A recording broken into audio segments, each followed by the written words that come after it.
My husband and I are going to split soon and need help right away. Can our marriage be saved? Family and friends were following the main account, so to protect your privacy, you had to delete it and hide some personal information. To help you understand what's going on, I'm going to try to make a timeline of the events in our relationship. In short, at the end, when we met, we were 9 years old. Our first date was when we were 12. When we were 15 or 16 years old, he cheated on me. We were on and off at that time. Until we were 17 years old. When I was 18, I got full athletic scholarships to go to a college across the country. In schools. I didn't like my first and only time there. No one on my team or in my class liked me, and I didn't have any friends. He flew out to see me when we were 18 and asked me to marry him. He flew back a little over a month later, and we got married at the courthouse. That was the end of the term. I went home. His branch of the service is very hard and well known. We were both 18 years old when he started. I was 19 years old. He went away to train for 3 months. That was tough. But we did well. After a few more months, he left to go to school for his job. He came back for a while. After the fact, I found out that he joined Bumble at this time and spent more than $50 to get more swipes. He says that he never met anyone through it and that the only chats he had were to say hello. I learned after a while that he also spent over $600 at a strip club. Younger people pushed him to go, and he ended up paying for a friend's VIP room since he had the room, but not the money to pay for it himself. My partner told me that his friend was going to have a bad time. I've heard that he would go to several bars and a strip club along the coast that weekend. When we were 19, we bought our first house together after moving across state lines. He was sent away when he was 20. Things would be even worse when he got home than they are now. He became hooked on porn while he was not in the United States. At 4 a.m., I remember sitting on the bathroom floor and looking at one of his social media pages. I could see that more people were following him every 5 minutes, each and every porn account. It made me feel bad that I didn't do what he asked, because I thought he would get someone else to do it. He made me film and take pictures. He came home after 6 months and everything was fine. After a few weeks, though, I noticed that he would almost always go to the bathroom right away after getting home from work and take a 45-minute or longer shower. It was still slippery when I got there, so I knew he had dropped the lube bottle there. After that, went to the bathroom. Or I could see the ring on the counter from the bottom of the bottle. I tried to forget about it until I saw that someone with a very interesting name had charged our account $30. He quickly turned away, took a deep breath, ran his hand through his hair, and made up a story about how his buddy's wife bought them all lunch at work when I told him what I thought. I don't know why, but I just said okay and went on. He got up after a while and said he felt sick. After that, he laid down. His apology text came after an hour. He said he was sorry and that he had become hooked on porn while on duty and that he had paid a girl for her private Snapchat or something. He says he's sorry for what he did. He deleted her right after sending the money and didn't even look at anything. When I thought about it, he had given me flowers on the day of the deal. Not even on big days has he done that before. From now on, I find it hard to keep up with the times. But I'll do my best to use what I do remember. I can't remember what happened first, when or how far apart they were. In a while, maybe a few weeks or months from now, I saw a message from someone I used to know on a social media site when I woke up. I think we were 20 or 21 years old. I think she said something like, "Just know that HECC6X told me this, but I'm not sure what she said." Things like that. While having drinks at a friend's house across the street, he told her he loved and missed her in a text message the night before. I wish I could remember more, but I can't. She may have said something like, "You can't say you're married," he replied. "I don't care." I yelled at him, but he wasn't awake. He knew I was done with him. I locked myself in the bathroom and hurt myself so I could feel something other than how I felt at that very moment. I have no idea how long it's been. When he opened the door, he said he hadn't sent those texts. He said he left his phone plugged into the speaker while his friend played. It has music on it. His friend must have read the girl's story and told her to try to get naked, he said. He even showed her proof on his phone, a text message conversation between him and his friend that showed the friend had called her to say sorry. I don't know why, but I immediately believed him. It was amazing, like when you let out a breath you've been holding and say, "Oh, thank God." It makes me mad to write this because I remember so much and feel like I'm missing something. I believe it took place when I was 21. Now, I think I had looked through his phone a few times and seen his web information as well as links to hundreds of different OnlyFans sites that he had gone to through one of his social media accounts. One night, I went through all of his dollar account records from 2018 and found the charge for the strip club and Bumble. He said the Bumble charge wasn't him but a student who used his card because he was stuck or something. Of course, I did believe him. I have no idea why. When did I find out he lied when he said he texted the girl on social media? Maybe it was after I looked at his phone again and saw text messages between him and his friend. I think his friend sent the messages. Another friend told him, "Bro, I can't even go to parties where your wife is because she hates me LOL." But they both showed me something I didn't know. I want to believe. My husband took my phone, deleted the messages the girl sent me, and then told his friend what happened. I don't remember when I found out that he did download and pay for changes to Bumble. He finally gave up when I pushed him too far. I think I knew he was lying at this point. I only paid for the upgrade because no one would ever swipe for me, he told me. This means he never met anyone or anything. Things like that. What time did we go to the base's law office to learn how to get a divorce? I don't remember. He had only cried once before. He wouldn't let me see him cry at the airport after we got married. I couldn't see because he hugged me and put my face in his chest. He said not to go. I told him this was it, and that I was going to file for divorce after my meeting. He cried all the time. He didn't look like this before. He got rid of all of his social media accounts and said he was sorry over and over. Being unable to hold back tears, he promised me that he would never get married again and that I could have everything in our savings account. If I chose to, he would also pay for me to finish college. After I gave up, we went to marriage counseling. He did many things. He stopped using his phone. Would set his phone down on the table so that the screen was facing down. Tell me I could look it over whenever I want. I said I wouldn't watch any more porn. Before I got home from work, he made dinner and cleaned the house. He stopped getting drunk with his friends. Things changed. For a while. Things started to go wrong when each little thing could set off a fear attack. He was always making me crazy when he was with his friends. After a few weeks, he went drinking with his friends again. One night, he said he would be home, but he wasn't. I almost cried. So I went to the hospital, and that was the start of this bad loop. He would do something to annoy me. His watch history sometimes showed a naked, bounced up and down woman with her tits out. It sometimes showed him drinking with his friends. I would yell at him, scold him, and hit him because I wanted him to feel the same way I did. In the end, I think that marriage counseling was very helpful. After being in the hospital, I finally got my own doctor. My best friend. I'm still texting her. I didn't have any friends where we lived. He worked with his friends every day, and on the weekends, they all went to out. I didn't have anyone. My friends and family were back at home. I'm shy and have terrible nervousness around other people. I have trouble making friends because I can't speak up when there are more than. There are 3 people in the room. When he left to go somewhere, I always felt so alone. When we were 22, I think things started to get better in our marriage again. We solved a lot of problems and talked about how we felt while we were on vacation together, which was great. We both felt like our opinions were taken into account, and we were able to resolve the issue in a way that pleased everyone. We both stuck to the rules we set. He quit his job a few months before I moved in with my new family when I was 23. After taking care of things at work and at home, he moved back in with me. He looked for a nighttime blue-collar job that paid well.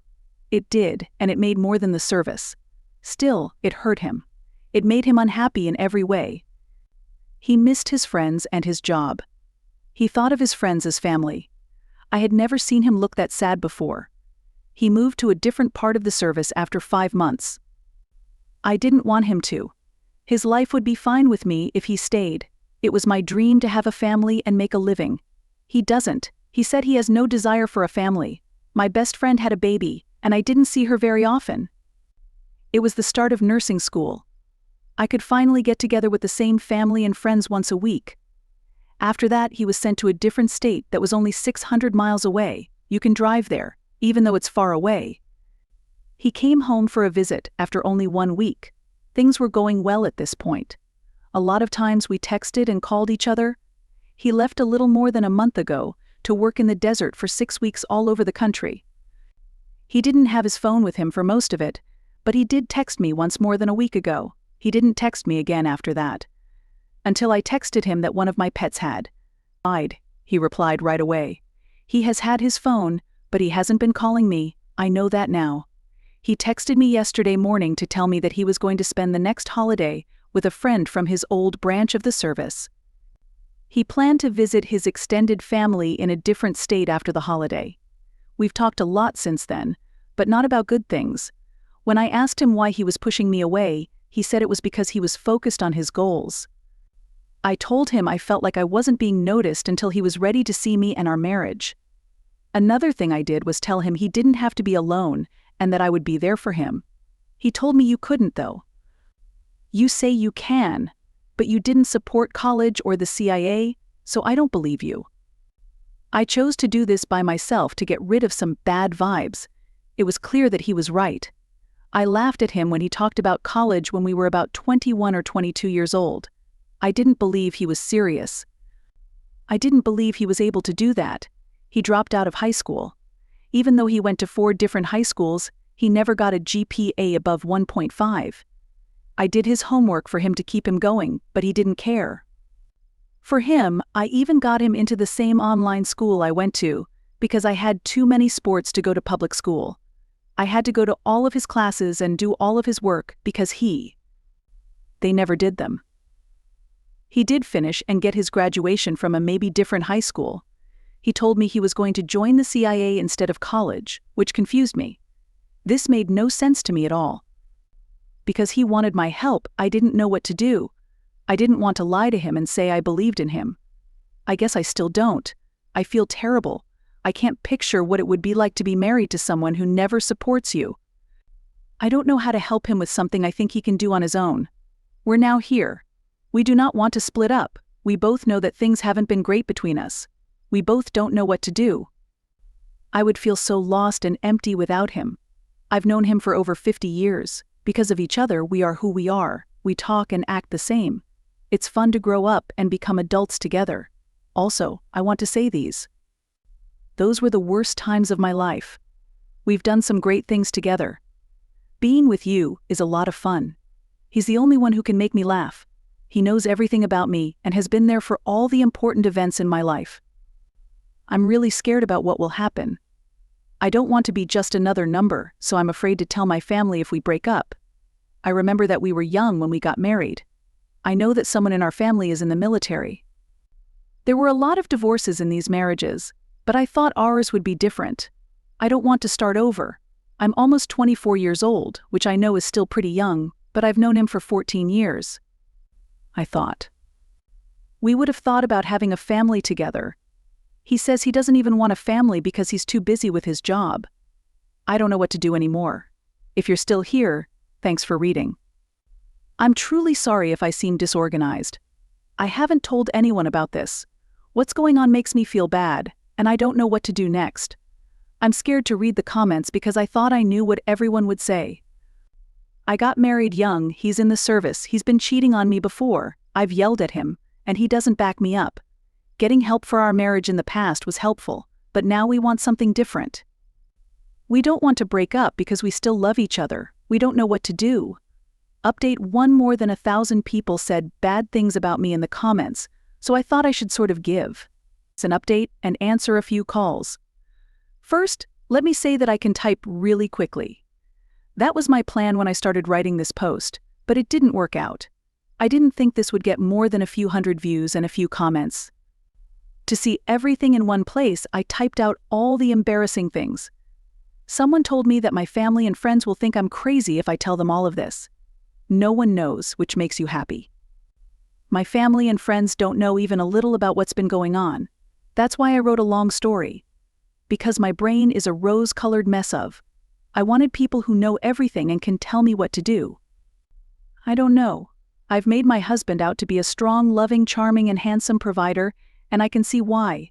I want to be the best at everything in this world. Every day.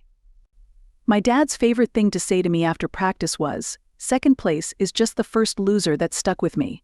I was the best. There were over 700 people in my high school class, and I was the best. I won the hash race. I have a lot of medals and awards. I did come in second place at nationals one year. That should be a big deal, but I don't think it is. But I wanted it to be worth something because I dropped out of college and left behind a full-ride sports and academic grant. I left without telling anyone because I didn't want to deal with it any longer. Everyone knew that I got married and that he joined the Marines. I wanted to help him and was glad for him. No one should know that I wasn't good at it. For me, it had to be worth it. What was the point if my marriage fell apart or I got divorced? I would have lost once more. I can't lose either. As a kid, I liked to hide in my closet and hear my dad yell at my bigger brothers for getting CS and DS in school. I knew what would happen if you lost. I was going to get it. My mom cheated on my dad when I was young. They were yelling on the front yard when I woke up one morning. For some reason, my dad grabbed my mom by the arm and pulled her out of the car before she could get in. They have no idea I saw it. That's what you can call it, they got through it. That's what I thought was right. People told me that marriage was tough and that you had to give it your all to get through the good and bad times. A lot of people have asked me if I plan to keep living this way. I, of course, don't. What the hell would someone want that? Why did I stay after the first time? But people who are hungry will eat anything. Those who wrote mean things have all been read. It was important for me to hear that you guys are jerks. I had to hear more than 1,000 times that this is not how marriage is supposed to work before I finally got it, and that I deserve better. I do because I do. I really should get better. Also, to everyone who said I wouldn't leave, I haven't yet. I'm not going to let you down. I'm not going back anymore. I'm not going to get along. I had never heard of the sunk cost fallacy before. I do now. Thank you all, even the ones who think this post was written for a writing class. It's hard to believe how bad my life and marriage have been, which made me laugh. Last but not least, I did leave a few comments using my main account. It doesn't matter anymore. As soon as you get this, please let me know by text message. I will need it. I feel like I was dragged to the edge of a cliff and can't get back on my feet. I have no idea where the ground is or when it will show up. Anywhere I go, though, I'm sure it will be better than where I am now. Change too. It's been almost a year. It seems like it was just yesterday. I don't think I've ever made a post like this before, so I hope I do it right and it doesn't get taken down. I really meant to post sooner, but I've been very busy making the most of my life. I really didn't think it was possible to enjoy life this much. I've never been so happy. There are times when I can't believe how great my life has become. I think I filed for divorce a little more than 48 hours after that post. After 1 month, the forms were signed, and after 2 months, the divorce was official. We never fought about it, and thank God we didn't have any kids or interests together. I thought it would be hard, but it was really simple. To be honest, telling my family, especially my mom, was the hardest part. It was because I made him look so good that everyone loved him so much. When she found out, I felt terrible. It felt like being hit in the face. She cried for days, but I always had her there for me. There were a lot of people there for me. I'll be 25 soon. It was my choice to become a nurse practitioner. That's the song I'm hearing right now. I've made a lot of new friends this year. It's not my fault that I'm not enjoying myself. I have fun every day. I'll try to answer if you leave a note, but I'm very busy right now. I'm getting to know myself better, and I'm really hot. I can do many things. I'm brave too. I'm really brave. One person, Bethany 2300, became a close friend after my first post. Thank you, and thanks to my best friend Katie if you're reading this. I'm grateful that you always loved me and held me accountable. I had no idea how bad things were for me. At least, not until I made my first post and got so many comments that it opened my eyes. Still, many people were right. I already knew the answer to my question. It seems strange to think about it now. Right now. It doesn't seem real. The last few years have been a long time ago. I don't remember much about them. I feel like I'm trying to remember a story that someone else told me. Most of what I remember feels like someone was watching me or a third person in the room that I couldn't see. It doesn't even feel like I did it. I think, this poor girl, I have no idea what she's going through. It must be awful. My real life started when he left. We don't talk anymore. We haven't talked much since December. He was upset about the breakup and said he felt bad about it in one of our last talks. After that, he said he would kill anyone I dated in the future. Yes, I did my best to write it down. That's not something I think he would ever do. He hasn't done it this year. They've even been back to the state. He doesn't have time to talk. I heard he got drunk, slept with someone for one night, and caused someone to get pregnant. She wants to keep the kid. He doesn't. She might have even broken his car by hitting it with a brick. Last but not least, I would tell him to start saving money so that he can pay for this kid's therapy in the future. And to ask him if he ever thought about how almost all of his big mistakes have happened while he was drunk. I don't care about it though. I'm not going to talk to him again. I'm happy and sure of myself enough to say that. Thank you to everyone who told me I couldn't or wouldn't leave. I did leave, yes. I ran rather than walked. I ran like crazy. I turned around and didn't look back. Reddit, there you have it. You kept me alive. For anyone who is going through the same thing, I believe in your ability to do well. If I can do it, so can you. You're wrong about how bright it is on the other side. Thanks for seeing. Please join and click the bell if you haven't already. This will let you know when more shocking real-life events happen near you.